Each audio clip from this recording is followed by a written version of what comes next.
One, two, three, four.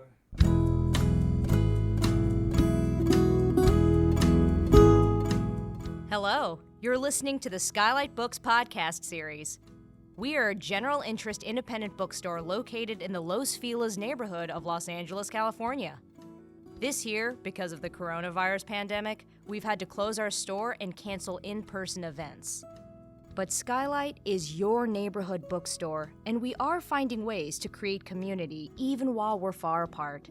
In the coming weeks, we'll be putting out lots of new audio content to help you discover new books, connect with authors, and check in with your favorite booksellers.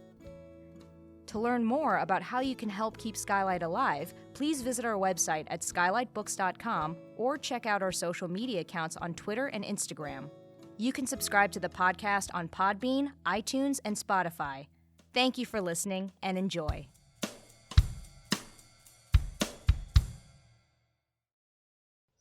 Hello, my lovely, beautiful listeners, and welcome to SKYLIT.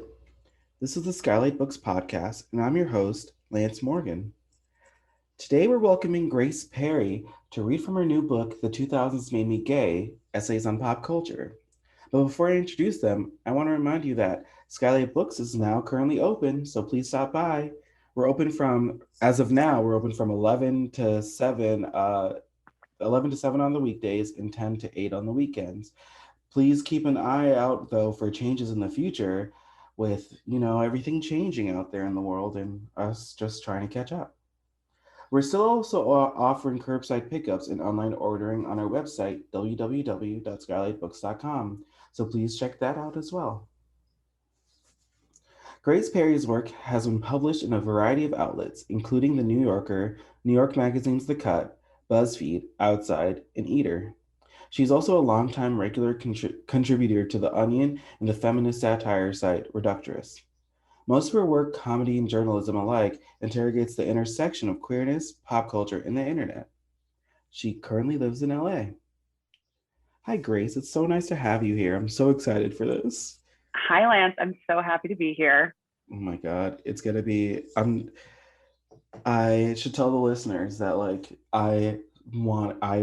doing this podcast. We're doing this episode. This is for me. This is not for anyone else. This is for me. Grace didn't know this. Elbowing everyone at SKYLIT out of the way. Yeah. I was a tyrant, and I was like, no one else gets this. It's for me. No. And that is your queer prerogative. That's my queer prerogative. I was like, this is my rights. This is Mm-hmm. queer rights. Is it problematic if I make this joke where I say, this is my brick at Stonewall? I think it is. I think it's problematic. No, I think it's fine. This is what Harvey Milk fought for. This is what Harvey Milk fought for. That's that's what he fought for. So you have a reading for us, Grace? I do. I have a reading that is from, it's my book, The 2000s Made Me Gay, is an essay collection. And it kind of is half pop culture criticism, half a memoir. It's essays where I'm incorporating a lot of my own personal experience into it. And it's basically a book that's my thoughts about my feelings about teen pop culture in the 2000s. So I'm going to read for a bit from an essay called Banter Boys, Christian, Seth, Jim, and Me. And this, I guess the only context that you need for this is that to this point, I'm writing about, I'm in 8th grade, and I'm writing about my 4 girlfriends, and how it was the first time where I had this crew of girls that I was friends with, because I had just had a lot of, always hung out with boys when I was little. And we are in 8th grade, and we are obsessed with boys, and we watch Moulin Rouge every weekend. And we're just super obsessed with Moulin Rouge. That's pretty much the only context you need to know. Okay. I was to say, that was me in that same time period, watching Moulin Rouge every weekend. Oof. Totally. Okay. So here we go. One of the Noras struck gold when she briefly dated Max, a boy who had seen Moulin Rouge. Whether he watched it on his own or because he knew all the girls liked it remains unclear to this day. I do recall, though, that Nora and Max would type the lyrics to Moulin Rouge songs to each other on AOL Instant Messenger. The five of us shrieked when we realized that Max had miswritten the line, "Want to vanish inside your kiss," in Come What May, the musical's one original melody, as "Want to finish, insert your kiss." Still, I was jealous that Nora got to play digital Moulin Rouge cosplay with a boy, despite his failure to Google song lyrics. I was jealous that Nora got to be Satine, but in a way, I did too. In the spring, for a school project, our friend Samantha recreated the red dress that Satine wears during Elephant Love Medley, a long silk gown with a plunging neckline suitable only for a person with ample chest to fill it. By virtue of having the most developed breasts of the five of us, Samantha tailored the dress to my measurements. I got to be the model. I traipsed around Nora R's Ukrainian village house in full Lerman universe costume, belting "I Will Always Love You" as Samantha photographed me. I felt like a star. I felt feminine. I never found my Christian, despite all the smooching, but I got to be in the story we loved so much. Once I came out, I asked myself, do I want to be her or bang her, quite literally and quite often? But why would I bother to interrogate my attraction at age 13 in what would be the throes of peak heterosexuality? I was making out in basements on the reg. Why would I be anything but into boys? And yet, I now see that even in that red dress, I didn't want to be Satine. I didn't want to be a tuberculosis-stricken damsel trapped in the clutches of a weasel duke. Maybe I wanted to be French and thin and a good singer, but that was where my idolization of Kidman's character ended. No, I just had a throbbing crush on Nicole Kidman. I was fixated on the way Kidman's chest rose and fell, breathing deep to combat her corset, on her dazzle of red hair, on her so aughts thin eyebrows, so strange and long that they nearly connected with her ears.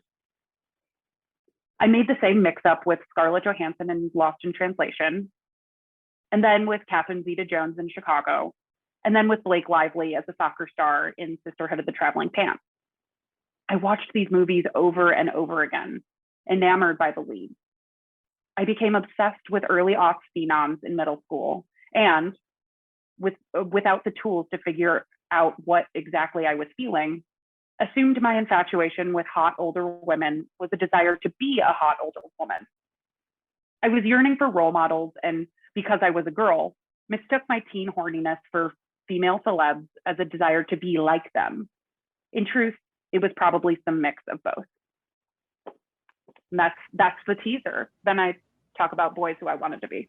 So it's so funny you say that, and it's like I remember reading that part and being like, oh, I wanted the opposite. I wanted to be the Citrine, yeah. And I wanted to be Satine, yeah. Satine, that's it. I put an R in there for no reason. But I wanted to be her getting wooed by Ewan McGregor. But I was also saying, like, my thing would always be like, yeah, I just love the music. Or like having that, like, seeing those, wanting to be those women and being like, oh, I'm attracted to them. That's me. Oh, they're hot. And that's why I'm watching this. Not like the... Yeah, totally. I have a friend who, it always cracks me up, who his crush in 7th grade, like his like proof that he was straight was that his crush was Kate Blanchett, which now is just like kills me. It is my favorite thing. But like for me, my version of that was like I had the flip with later in that essay I talk about like Seth Cohen from the OC was a big character for me, of being like, you know, there was the whole OC thing for girls of my age that was like, do you like Seth or do you like Ryan? Like they're so different, and whoever you like, you know, defines who you are as a person. And I was like, well, I'm like funny and all, so I like Seth. But like really, I was just like, oh, Seth is actually like just a character who I feel similar to, and I like him because I'm like, oh, I want to be friends with this person. But you know, yeah, so like what you were saying, like going in the opposite direction of like, oh yeah, no, I like this because like I have a crush on him because I you know think that that's what I'm supposed to be feeling. The cringiest one I had a crush on, which is maybe like, oof, I mean, person who's in the media today still, not for good reasons. The person who when I look back and I'm like, it was so obvious. Deborah Messing, because I was watching Will and Grace all the time that I had to have an excuse for watching it where I was like, yeah, like Deborah Messing is so hot, and that's the reason I'm watching this show that about is these two that men. is like the most incredible and like so fucking transparent of like, yeah, I'm only Okay. watching Will and Grace for Deborah For Messing. Deborah Messing. And I was just like, I think about that now and I'm just like, oh my God. like Mm. I remember talking to my sister and being like, it's so obvious. It was so obvious. How did none of you say anything? She was just like, my sister says the funniest thing, and she's like, I didn't know what being gay was, but I knew that you were that. And I was just like, Yeah, totally. She's like, there's just something there's just here something. and I can't put my finger on it, but I'm gonna let Lance think he's in love with Deborah Messing. Exactly. Yeah. Of that. And I think your book touches on that too, where it's like there was no vernacular that we were taught for certain queerness that we were seeing, but we knew what it was. Like I Mm-hmm. think of like Mm-hmm. the High School Musical franchise, Ryan in High School Musical, queer Mm-hmm. as hell, but none of us were like, none of like you were when you were younger, you weren't like, oh, that's that's like a part of queer culture there. You were just like, there's something I'm seeing similar to myself in that character, or some. Totally. I mean, yeah, basically, you know, Brian is like such a strong example of that because Yeah. he is just like watching it now. Like I rewatched High School Musical when I was Oh, me too. writing the book, and it's just like, oh, this is just a gay boy, like not, you know, in any, and to the point, and of course they never like confirm that in the Right. movies, and like he ends up dating a girl, like whatever, like of course Disney was not going to go there, but watching it now you're just like, oh yeah, that's just a gay kid. And it's this weird thing of like, but like gay to the point that like if he had actually been like confirmed as a gay character, then we would have been like, this is offensive. Like we would have been like, this is such a stereotype that this is like way overboard. But no, it's this weird thing, and they did that with other characters too. Like, I mean, for me, I think it honestly probably was more common with girls we saw in media in like the early aughts than with boys, in that like coming off of like the 90s and like sort of this like girl power feminism movement, and now we're all these like second wavers were like becoming moms and raising their own girls. There was just more of like acceptance for tomboys, and so there was a lot of more like you know, in the book I read about in that same essay with like Cadet Kelly was this very like, you know, tomboy. I mean, there's just like so much sapphic tension in that movie, but then also motocross is a huge one. And like there was just a lot of that, of girls were allowed to be tomboys, but like never ever actually gay, right? And of course, like there are so many girls who are tomboys as kids and then grow up and are straight and like whatever, but like a lot of them aren't. Like, you know, and so like being like, oh yes, a girl portraying some like masculine characteristics as a child, like has nothing to do with her sexuality, I think is just disingenuous. I mean, it is. And there's so much, when you said like motocross, my brain was like, oh yeah, yeah, 100%. Like, yeah, motocross defined a generation of queer women and probably like queer women, and like the intersection of like the non-binary culture and like gender and like gender queer expression in a way that I'm like, I feel like if you like did a deep dive into it, which your book does do, and I feel like it's in your book, like a deep dive into that, you would like find a straight line to it, like a straight line to like a lot of like self-acceptance now and how people. Yeah, totally. And like of course, like inherent to the whole plot of motocross is that like she has a crush on a boy, like, you know, like they have to make that like very very clear, but it's just like, oh no, this like just looks like a butch girl, you know, like this, or and has this, you know, she just has this very like androgynous look that is now like we see a lot more in men, women, and non-binary people. And no, it's just, it again, like highly recommend going back and watching motocross and just being like, I feel insane. Like it's a great way if you want to feel insane, like watch motocross. No, I rewatched Cadet Kelly recently and was just like, what? Why aren't they kissing? Like, they're so in love with each other. Wild. It is like, honestly, the sexual tension is electrifying between Hilary Duff and Christy Carlson Romano. You're just like, they're in love. Like, that's just what's happening. They hate each other because they secretly want to like be with each other. It makes sense. And then they do the routine at the end. I'm like, oh, this is like, no, this is they're in love. And oh my God, what a movie. I knew I was gonna come into this conversation and be like, I'm just gonna talk about pop culture from the 2000s the entire time.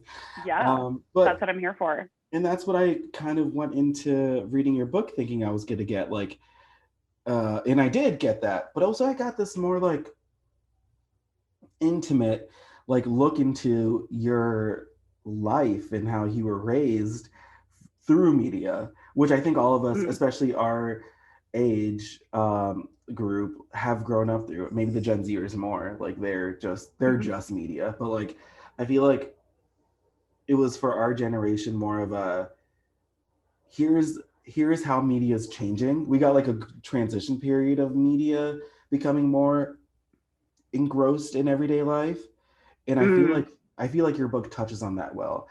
Can you talk about how it was like getting so personal about your relationship to these shows and periods in time and all of this?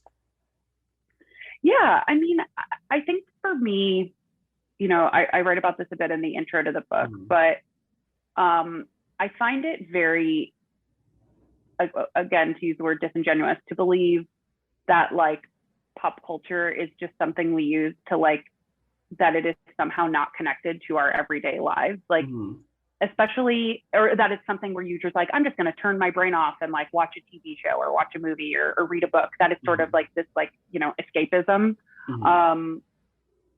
Because I think especially now in the binge era, and with streaming and just like, you know, as you were saying, like there's just so much content to consume, and we do consume a lot of it and spend a lot of time on our phones and looking at screens.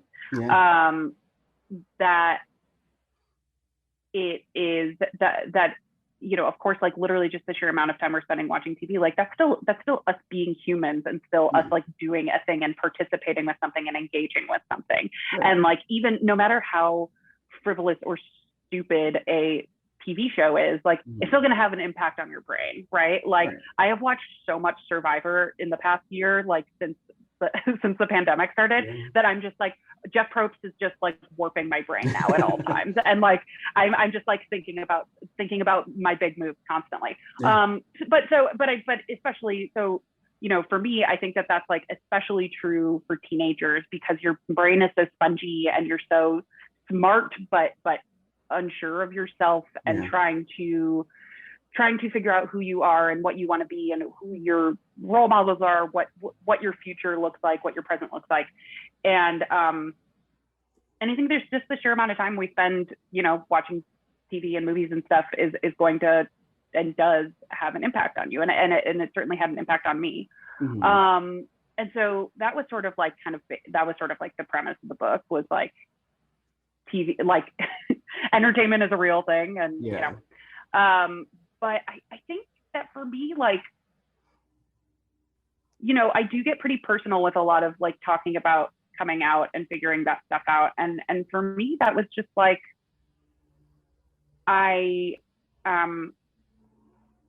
you know, I don't have like the kind of coming out story that is something that's going to blow anyone's mind. You know, like I don't have a coming out story that's like, you know, I wasn't like sent to conversion therapy. Like I had, you know, I went to Catholic school. I had some like hangups and difficulties, you know, in my community, in the community I grew up in. But I don't think that I have like just a story in itself that is going to be like shocking, right? I'm just like, I realized I was gay and then I came out in college. And so I think that like in order to make it more interesting, I just had to get more personal, and I had to get more like real and like look at how I was thinking and feeling and behaving as a teenager, and just like be really honest about like being embarrassing, you know.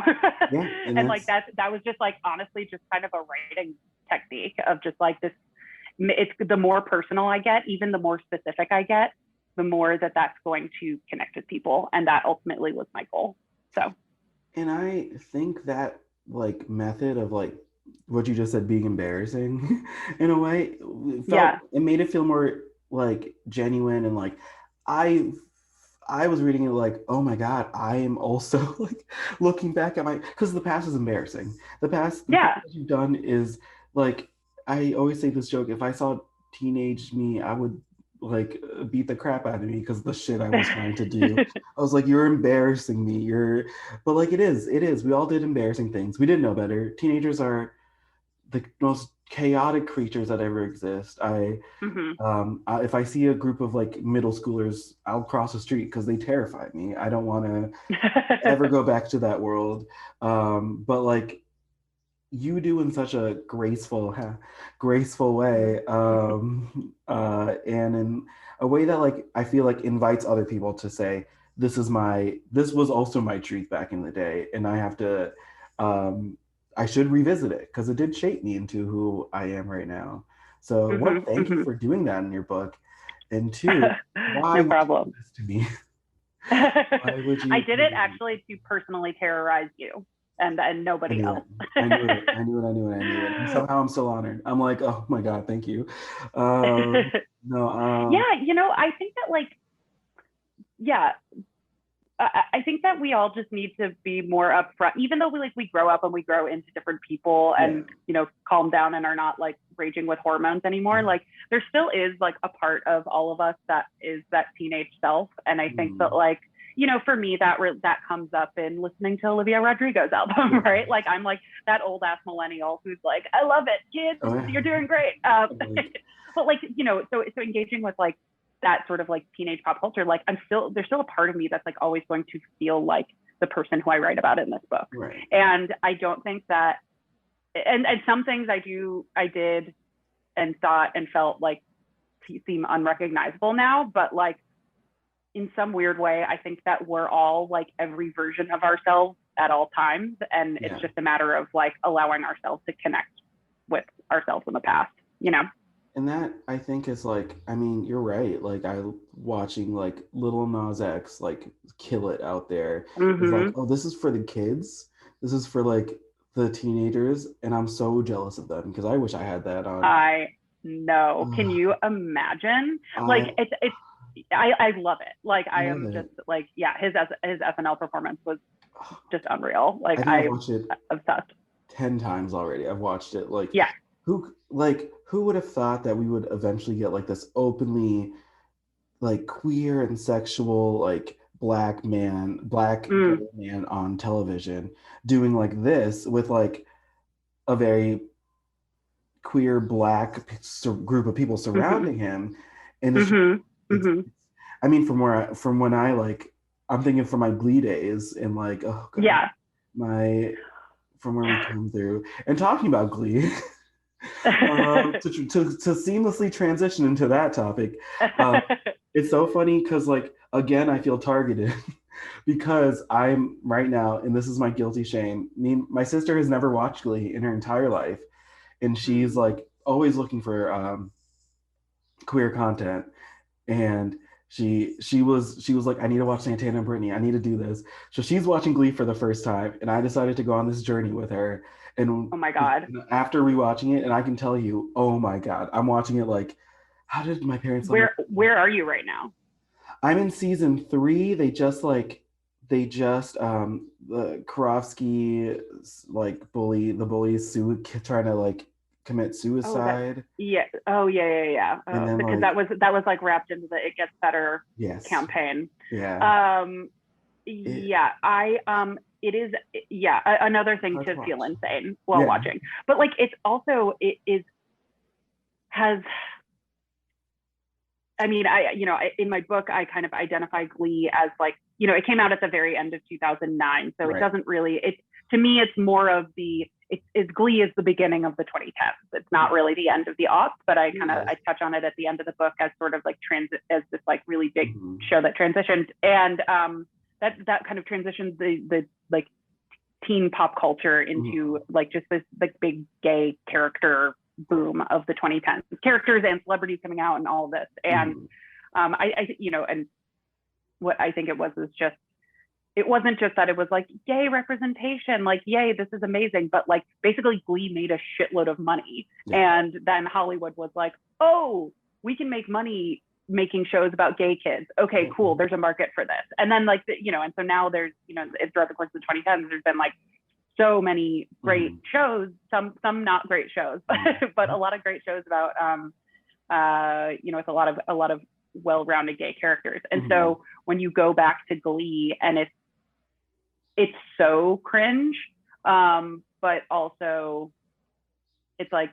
damn, this, like, when I rewatch, and I haven't in a while, it was like when I was researching the book, but like when I like rewatch like Britney and Santana, like I'm just like, I feel like I am, 20 or however old I was when it came out, and watching them and being like, this is so exciting that like this is able to happen on TV. So you can kind of like, engaging with that media as a way to like bring yourself back to that space, who you were as a person in that time. No, it's so, because like I was watching the Teenage Dream episode where they introduced Blaine's character, and I remember being that I think I was a junior in high school, and I was just like, oh, I'm in love with this character, because this is what I want. I want that teenage dream, someone singing to me the song moment. Yeah. And I'm watching it now like, oh, you were insane. But like, I get it. Like, I'm back seeing myself as a 16-year-old be like, oh, this is why like a lot of, I'm like seeing the ripple effect of that too, and who I am today, and how the journey I went to from being that person to who I am. So I think it does do a lot of like, it's a lot of self-reflection. Well, and the thing with Glee is like I remember, so, it came out when I was a sophomore in college. And I just remember being, and it was like right when I was actually coming out to my friends and family. And I just remember seeing Glee, and it just, things like Kurt and Blaine, which it's just like having that, like, Blaine being this like dreamboat character who comes in and serenades, another guy. I just remember seeing like that plotline in Britney and Santana, and just, the other gay stuff, and just being really jealous, and being very like, even aware of, like, at the point when I was like 20, aware of the fact that like, oh my God, if this had been on when I was like in like 8th grade or high school, like I would have seen this and been like, oh, this is something I can want, and this is something that like speaks to me, and that or at least that I'm like curious about, or at least my friends and I would have like an opening to talk about queerness in the context of these characters. And then maybe I would have like, an experience like yours, where you're like watching Blaine and you're like, oh, wow, I have such a crush on this person. This is forcing me to kind of take an actual look at these feelings and take them seriously. But because there was just like no gay characters, like I just did that were actually like well-rounded or, taken seriously. It didn't even like cross my mind. I really had to go out of my way to like have to like engage with gay people and as a teenager, which it feels insane now, but it makes me feel crazy. It makes me like be like, I want to like go to, I think my next therapy appointment, I'll be like, so I'm rewatching these shows and I'm realizing a lot of my trauma rooted from, and just like list off all of these shows I'm rewatching. Here are all the crimes that Ryan Murphy has committed against me personally. One of my favorite, I'm sorry, Ryan Murphy, if you're listening to this, please give me a job.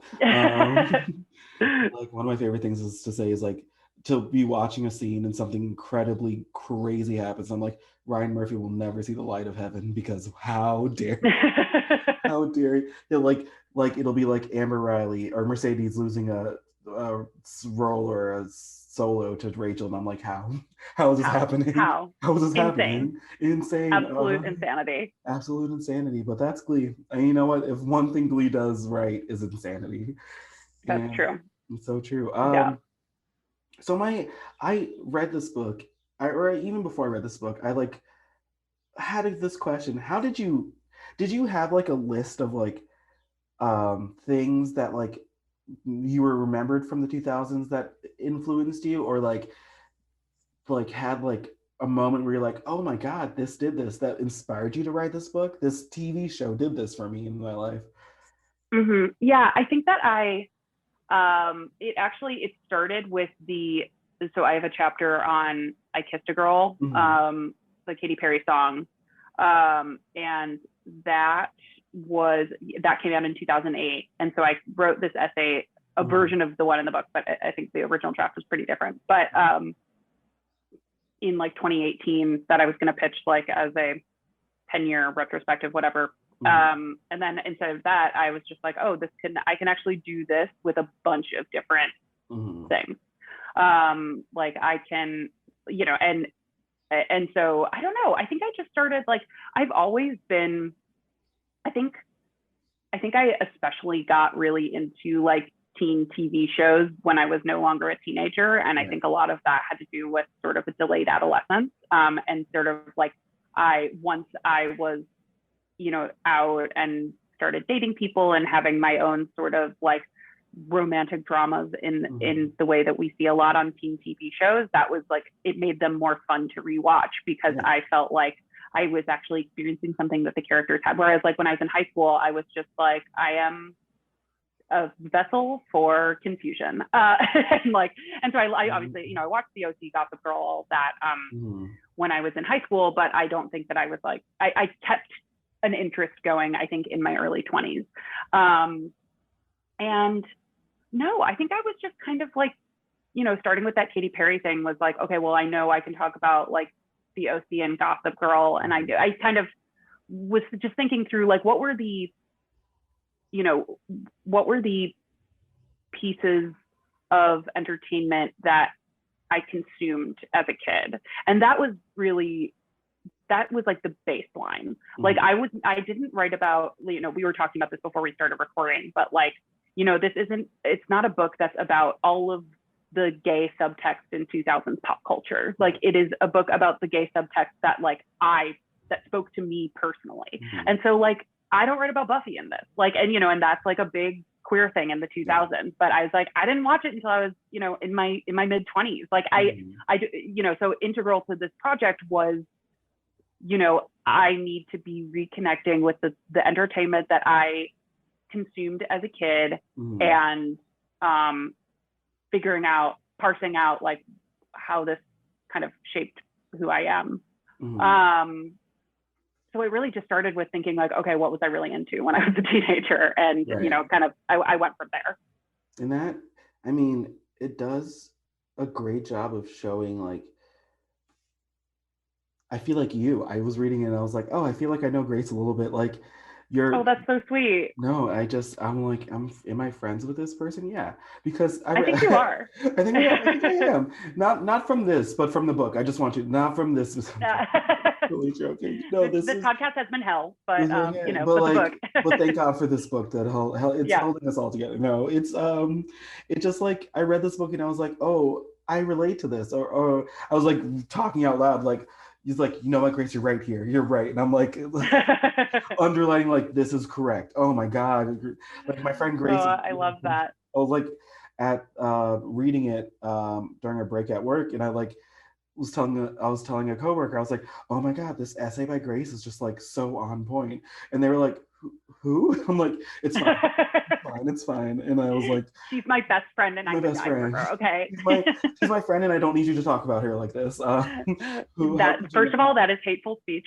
No, that is so sweet. And I love that. Like that makes me so happy. And, there were definitely points in writing this that, going back to what I was saying before of like, thinking like, okay, the more specific I can get about my own experience, like the more that has like, can reach more people, if that makes sense. Yeah. Right. Like, I think that in inviting the reader into my, personal life, that you're kind of creating a connection with someone, and that was the goal. So it makes me really happy to hear. Yeah. And I think it shows off really well. I wanted to know though, because you have a nice curated list of pop culture things you like really go in depth on, but was there any that like you wish, or like if there was a part 2 you would do more of, like Yeah, I definitely had, like, there have been points since I finished writing this that I was like, fuck, I should have written about that. But I have, okay, so Blink 182 would be a big one for me. Okay, And I yeah. think that kind of fits into like the Banter Boys chapter of being like, no, I didn't really have a crush on Blink 182 at all. But like, it was this sort of, this weird thing of idolizing like these like very problematic cis straight dudes who are just like such dicks and like make homophobic jokes all the time. But Yeah. like at the same time, I felt like that sort of like unabashed boyishness was something that really appealed to me and something I was really drawn to, and I felt sort of some kind of power in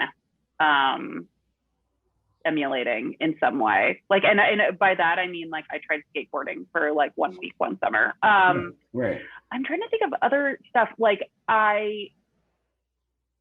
again, it kind of goes back to the like, oh, these are gay things that happened, but like I didn't really have a lot to say. That I think there are just like other people who probably had more like powerful like experiences with them, like I think of like Tattoo, right? Like the Russian lesbians who were like did all the things she said and whatever, that there were these like performative like lesbian schoolgirl things that was like really popular for like basically just like the year of 2002. Like I mentioned them, but I don't really get in on them because again, I think that was something where I was just like, even as like a 12-year-old, I was like, I don't think this is what lesbianism is. Like, I was like, I don't know about this.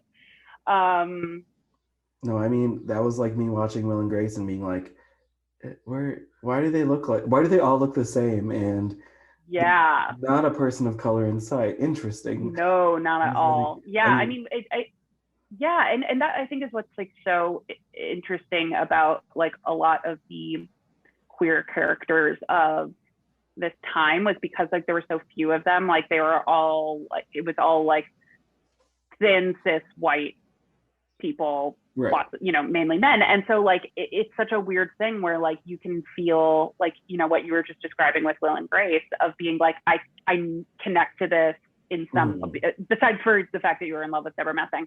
That was my girl. Like I connect to this because these are gay characters and I'm craving that on some level, even if I don't know that I am. But then at the same time, it's presenting this model of gayness that is just like, wealthy white guys in New York City. Exactly. Right. So there's this tension of like, of reaching out for that kind of thing, even though it is going to fail you over and over again. Right.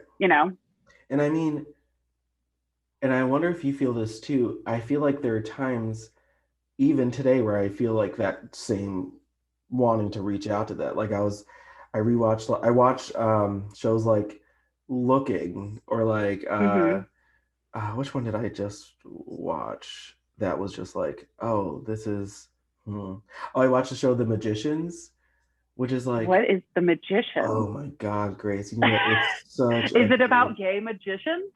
There's like it's about like, think like, oh God, Harry Potter, but like grad school Harry Potter, which sounds worse. Which like that does sound worse. That sounds worse.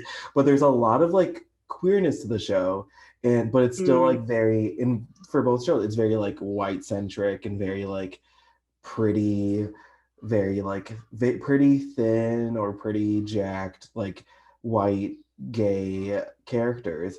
But then you get like the hint of like hint of queerness in The Magicians, or you'll get like it's about gay men, but like where the other queer people in the show for like Looking. But I'm still like, this is a part of me that was doing that for Will and Grace and for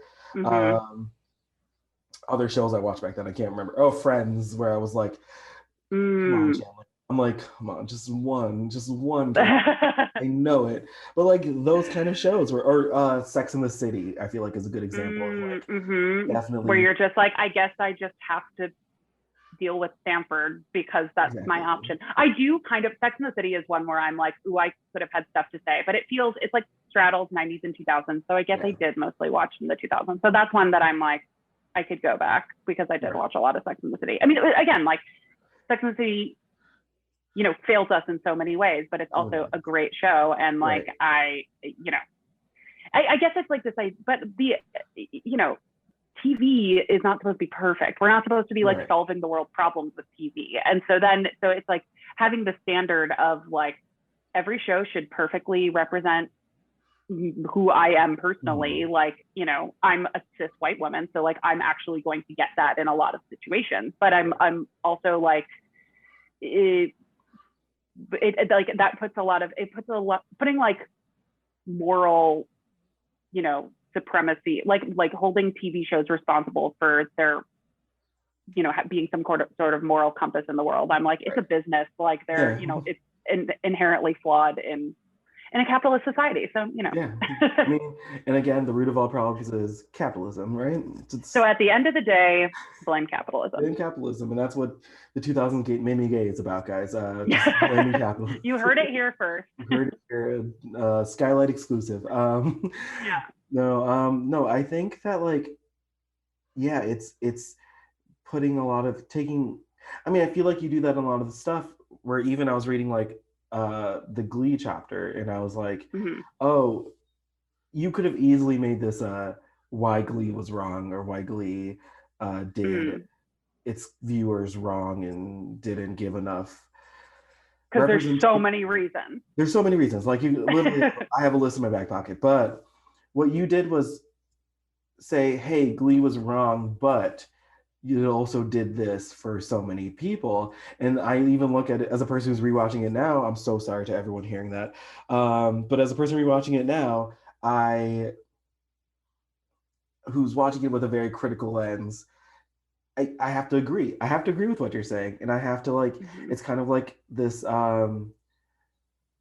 this weight we all carry with things we watched and are just like, we watched them, we did this, and they did influence us for the better in a way. It's like, it is capitalism because definitely people were like, oh, we can monetize this, but they were monetizing because more people were watching it, and it was what we needed. Totally. Yeah. Totally. Yeah. I'm really not a fan of stuff you see a lot online of like people shitting on like, oh, you thought you loved this movie, but it was actually so problematic. It's like, yeah. Movies aren't supposed to, like, how are we, what is this insane standard we're holding movies to? Like, we should all be trying better, but like, I don't know, whatever. We can't, like, it's not going to start off perfect. Like, that would be terrible. If the perfect movie came out at the beginning, why would we need more movies, right? That's exactly right. Yeah. No, and it's just, these shows, I feel like in 10, 20 years will be like looking back as like, oh, this is where we were as a society and this is how we've grown to now. And exactly. I think like, a book like yours is a great like text on that, like a documentation of like how we've moved through society and gotten better, and hopefully we'll get even more better. I mean, they did put out an iteration of the L Word recently, so like we'll see, but like it hopefully is getting better. I'm sorry for all the fans of the L Word listening. I have no qualms with that show or the people who watch it. Well, I have some thoughts that are documented in an essay called. After me because I know the fandom is. They will come for me, and they can come for me. It's fine. You can find Grace there's like stuff like that. Like I think Queer as Folk is getting a remake too, and I'm just like, oh, is it? Yeah. Oh yeah, I think you're right. Okay. But I think I'm just tired of these remakes. I mean, Will and Grace just ended their remake, and my girl Deborah Messing. It wasn't the same. It wasn't the same. I didn't feel that same spark with me and her. So how do you feel about that? Like a lot of these things, I mean, Grey's Anatomy is still running, and I loved you talking about Grey's Anatomy because I'm still, till this day, I'm on the Grey's Anatomy boat, and it's hard. Oh yeah, me too. It's hard to watch. Look, we're here together. Thank you. I have been thinking, like, this season of Grey's, first of all, like, Ellen Pompeo is a fucking genius that she is getting paid $20 million to literally be in a coma for the entire season. Like, do it literally not doing anything. She occasionally is on a beach having conversations with Patrick Dempsey. And like that's been her job. She did she did get to have a conversation with the love of my life, TR Knight, who. Oh my God. Again, speaking of characters that like going back and watching early Greys, you're like, oh, George should have been gay. Like George is gay. Like we should have just made George gay. It's so weird. It's so funny. I fell in love with George from the beginning of that show, and I was like, yeah. Why? What is? And then I rewatch. I'm like, oh, because he's gay. He's gay. Because he's gay. Yeah. Gay. Yeah. Being open. Yeah. But no, I'm sorry, I interrupted you though. I think I interrupted. How she's a genius, making all this. Yeah. But like, I am starting. You know, is this season 17 or 18? 17, I think. 17. I am starting to think, you know, it might be time to close the curtain on Grey's Anatomy. I'm still here. I watch every episode. I mostly am like, I hate these people, except for you, Meredith Grey. But Bailey still like, has my heart. Bailey is the one who still will forever have my heart. But yeah, everyone else. Bailey definitely has my heart. It's so funny that Weber's still on the show, where he has had like 18 death scares throughout the show. He keeps almost dying. His character is also such like a dunce now. Like he's so like, I'm just this old guy who's like burr to burr, like you know, having his. Whereas like, and then when you go back to the early seasons, you're like, oh, he was like fucking scary and like in charge and like such a high status character, and now he's just like some guy who like rolls into the OR occasionally. It's very. They have poor Richard. He always started out as like an old man. Like his character was like an old man from the beginning. So it's crazy that 18 years later he's still playing an even older man who's like. He's just an older man. He's just an older man. Who like every other season they're like, he should not be operating on people anymore, and then he does. and he shouldn't be operating on people. Has a crazy death scare moment. Wasn't he like electrocuted one time? Like it. Yeah. Oh my God, he was. I remember watching. That's when I took a break because I was like, I can't do this anymore. I have to. No. I mean, the show started off with him having a death scare because he's like has a brain aneurysm. It just. The show, I honestly cannot keep track of the death scares. Like I'm just like, bring it on more. I say that Grey's Anatomy will bury me because it'll probably keep going on until after my death. Ellen Pompeo will.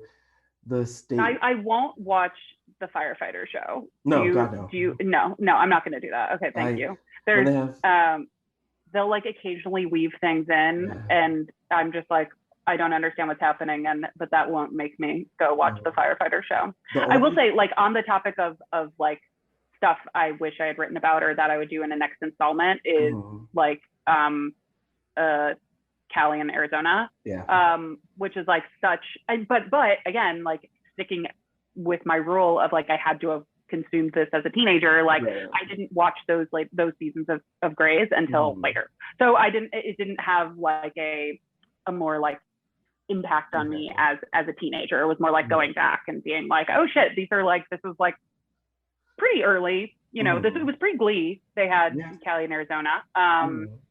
So and Cali in Arizona, I feel like were definitely, they were a model. You think they were like a model for like what the Santana Britney relationship was too. I think it's just like it's so interesting how those two. It must have been like a trope for like lesbian characters to have that kind of, I don't know. Like in what way? Like how like it's like their relationship is like one person coming out during the relationship. Oh yeah. I mean, I think that right, and the sort of like figuring out your sexuality through falling in love with somebody else. Exactly. That. I have thoughts about that, but like, well, I mean, that's something that I do talk about in the book, but I talk about in the context of Katy Perry and of being like, oh, it's so, and whatever, but basically talk about how much easier it is to come out in, or I perceived it, you know, because I didn't have this experience, but I thought it would be so much easier to come out if like I like had a girlfriend, because then I had somebody to like point to and be like, oh, I fell in love with this person, like this is what happened. Whereas just coming out as gay and not having like anyone who is your, you know, boyfriend, girlfriend, like whatever, is so much more embarrassing because you're just like, I would love to have this kind of sex if it were ever on the table for me. Thank you so much. But I also think that like the like character plot or the plot line of the coming out in a relationship thing is like, I think that we just see that a lot. And this is changing. This is totally changing, but certainly in the aughts and probably early 2010s, kind of one of the main like plot lines we would see for queer people on TV is coming out. And I think that, you know, and like we do a lot more interesting things than come out, right? Like we're like, that is such, at the end of the day, is like such a small thing in compared to like the rest of the lives we live. And I don't know, I think it's probably, you know, straight people in charge perceiving like coming out as being the most interesting or dramatic thing that happens to queer people, but I just don't think that's true, which is ironic now that I'm like, I wrote a book that is basically documenting my own coming out. Like, you know, so I'm playing into that narrative too. But I'm glad to see that there are just like more shows and movies and stuff about people who are just out and already, you know, have dealt with that shit, you know. And I feel but then again, we still, sorry, go on. No, I was gonna say, what you just said about like your book is about coming out. I feel like it's deeper than that, though. It's not even about coming. It's about like something that people should talk about, which is like how we were influenced to come out, how we were. There's like, I feel like there's definitely a cultural analysis on like how media and society was like, hey you millennials, this is how you should do it because this is how we kind of want you to do it. So I sense a lot of that in your book. So I feel like it's not the typical coming out narrative, but more of an analysis or a criticism on it too. Yeah, I think I mean, thank you, and that's good to hear. I mean, it's definitely not. I guess like the drama is not in me coming out in this because the title is called The 2000s Made Me Gay. So there's no surprise that I come out. That's not like a shocking turning point in the book. But yeah, I mean, I'm trying to, you know, the book is me looking at like, okay, what models did I have, or what models did I like decide, or what models did I like allow to influence me, even though they were insufficient, you know, even though they were imperfect, and then like what happened when I followed through on that model. It's so something you just said too reminded me of, did you ever watch that show, the other two that came out on Comedy Central? Yeah, so great. I love it. There was like the line where they were like in the acting class and they were doing like the simulated sex scene, and the teacher's just like, and gay sex is being, what is it, being ashamed, and like when you have to, if you want to be a serious actor, you have to do a gay scene, and gay sex is about being ashamed. And I'm just like, oh my god, it's so many. That's like the 2000s like entire like thing was that, like they were like, if you're a straight actor playing gay, make sure the sex is shameful and like you're sad the entire time. And like someone's gonna die at the end. Or someone's just gonna disappear.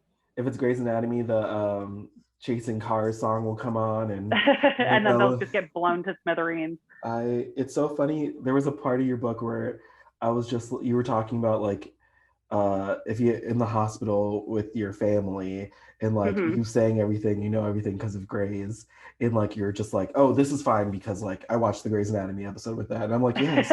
Like if I'm ever in Seattle and I like have to go to the hospital, I'm like gonna be like, call Christina Yang, no one else. No, she's the only one I know who I trust with the surgery.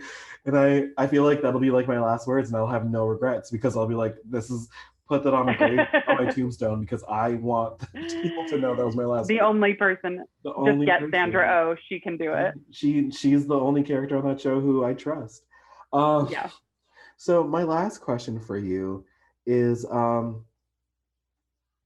how do you see, compared to the 2000s, for yourself specifically in your own lens, to like how you're taking in media now, what has changed for you?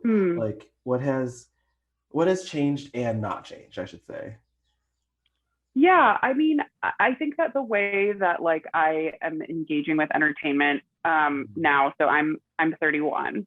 I think that I think that as a teenager, whether you're doing it consciously or not, as we've talked about, like you're kind of looking for looking for models of behavior, models of like what kind of person I can be, who do I like, what do I like, you know, figuring ourselves out through the stories we're taking in.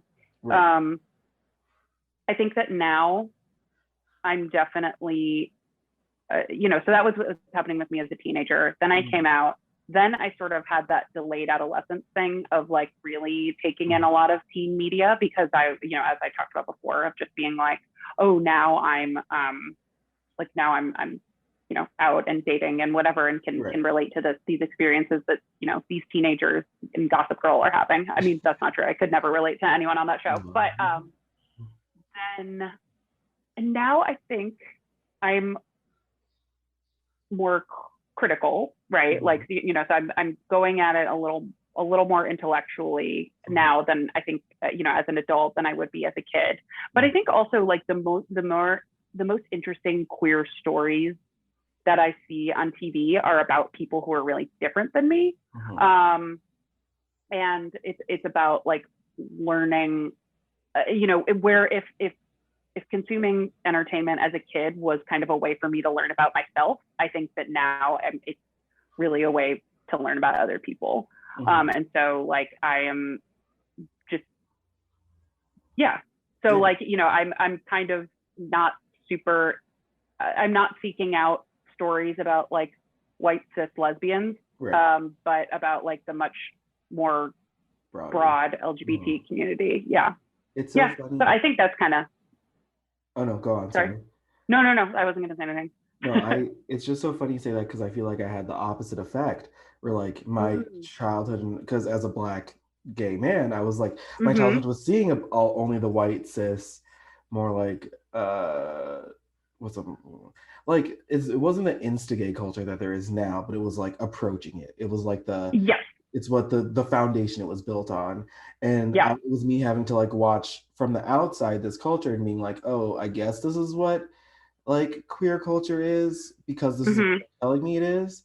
And being like, I guess that's something that me specifically, I was like, I don't know if I can be a part of, but this is what they're telling me it is to be a gay man and this queer community. And now it's me, oh no, that wasn't it. This is me feeling like accepted and like represented for the first time. So I feel like it's so interesting to see that like opposite effect happening for people who are othered, where it's like now it's like before it was like, but like it's so interesting. No, that makes complete sense. And like I think for me, as much as I like bitch about the L word, right? Like I'm like, this show sucked and like has, you know, it's like racist and biphobic and transphobic and all this stuff. But like, but at the same time, I am the kind of person who is being represented on that show. So like I kind of was like, okay, yeah, you know, I can like shit on it and then be like, but still feel a sense of like being seen by it. And so now I'm like, oh, I'm not interested in that anymore, or for whatever reason, because I'm like, oh, this was like what wasn't satisfying to me. But like, but no, that makes complete sense. What you're just saying. It just, I mean, it feels good now. It feels like one that we should have had it. And to go off the question, so it's not a new question, so I didn't lie.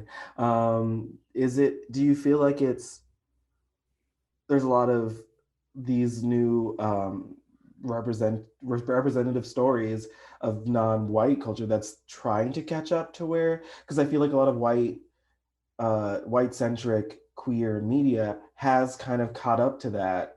Maybe not queer, just like gay specifically in the queer spectrum. Like that has kind of gotten to evolve where now we're just starting off with a lot of these like non-white centric shows that have like are trying to catch up. Are you seeing a lot of that in what you're watching? Totally. I mean, I think that like the kinds of like queer characters that we're seeing in TV and movies are definitely more racially diverse. And then we're seeing a lot more trans characters too, which is really, really important. Yes. And that is so much more exciting to me than seeing like that sort of like learning and feeling this more like solidarity with a broader community and with people who don't necessarily look like me or don't necessarily like live lives that like that are like mine. But the fact that I can still like through storytelling feel connected to people and feel connected to this broader LGBT community through it is like, that is to me what is exciting about this moment. I think you're right. I think it's like, I mean, I feel like in 15 years, there'll be like another one of these books where hopefully you'll write it, where it's like how the 2010s made me even gayer. And I feel like I will be the first in line. I'll do this podcast again. God. Yeah. I'll be here 10 years from now. Mark your calendar. 2031. If the world has not melted. 2031. What a concept. What a concept. Also, I did lie because I have one last thing to ask you, and it's a question for the audience, for the listeners out there. If you were to recommend, because I feel like this past year was a year of rewatching, maybe because like there was just so little coming out because of the pandemic, and I feel like we're now in this trend of rewatching because of that. Like I feel like streaming networks are being like, here's this classic show that you must have forgot about. HBO Max is reminding me like, oh, you watched this as a child, so you need to rewatch this now. I'm really talking about The Nanny. Yeah, right. But like, when you're do you have any advice for someone rewatching these shows and like reconnecting to their past in ways that might be uncomfortable for them? How to like interpret it? How to interpret their memories of it and their feelings towards it? That's such an interesting question. Like rewatching stuff that was popular. I think it's just like I try to like watch, you know, if I'm thinking about rewatching like The OC or something that I did watch as a teenager, I think it's like allowing yourself to watch more emotionally than intellectually. Like I think that we, you know, or at least I do, like as an adult, have this sort of like internal like, oh, this is wrong because of like XYZ reason, and I am reading it more critically and more intellectually.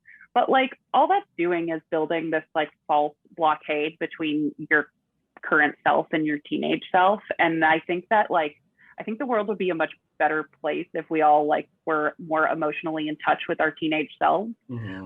Because as much as like, you know, we were talking about teenagers being like terrifying, which is true. They're also like really fucking smart and have this like emotional potency that I think I am always going to be envious of. And that I think that, you know, if we let ourselves get more pissed off rather than over intellectualizing everything, we could like make some real change in the world that needs to happen. So watch your TV shows emotionally, and hopefully you can you know, change the world. That's my advice, I guess.